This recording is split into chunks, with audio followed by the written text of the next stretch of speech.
Your Excellency Ambassador Konjit, my co-panelist here, His Excellency Mahmoud Ali Yusuf, and His Excellency Mr. Richard, distinguished guests, ladies and gentlemen.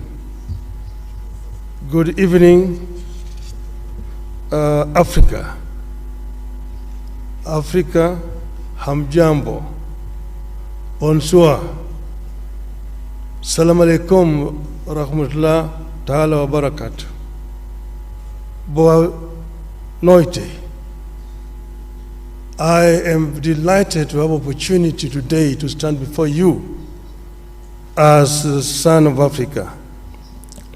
I was born in Kenya, but I'm told that my grandparents came from the Sudan. I am a father of 4, a grandfather of 5, and a husband of 1 that I know of. I am an engineer by profession, and I have been an academic. I have also been a public servant. I've been a member of parliament.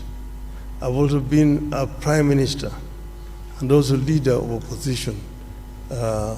In those capacities, I've tried to do my best, and I've gained a lot of experience in terms of management of public affairs. I stand here as an Pan-Africanist and an Afro-optimist. 2 months ago, that is on the 21st of October, this year we were here in Addis Ababa. We had been invited as members of the families of the founding fathers of the African Union to come and witness the reopening of the Africa Hall.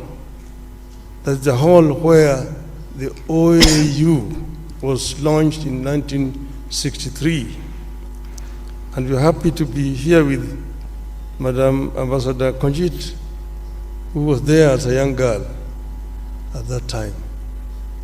It is now 61 years since the launch of the Organization of African Unity.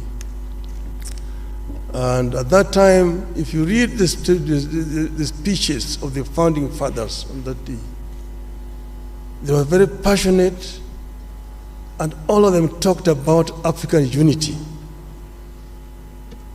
Where there was a difference was, when do we achieve this unity?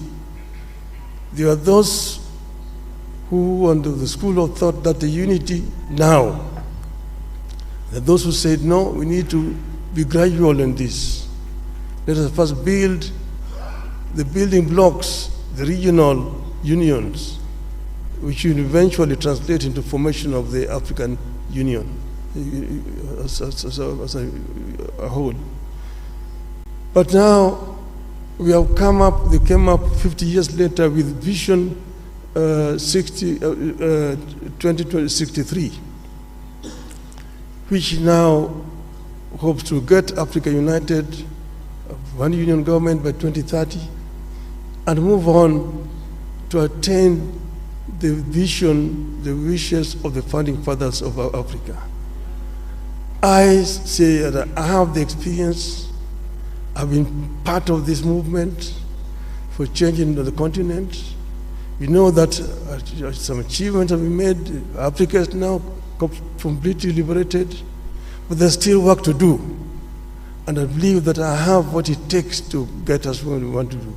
In the field of education, in the field of health, in the field of value addition.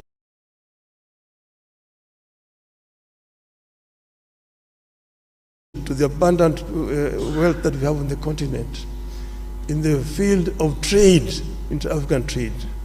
I have acted as the African Union High Representative on Infrastructure. And in this I know that we have very comprehensive programs in PIDA, Program for Infrastructure Development of the Continent. What remains is action. And what I want to promise the African people is that I am going to lead from the front to ensure that we achieve the visions of the founding fathers of our continent. I thank you.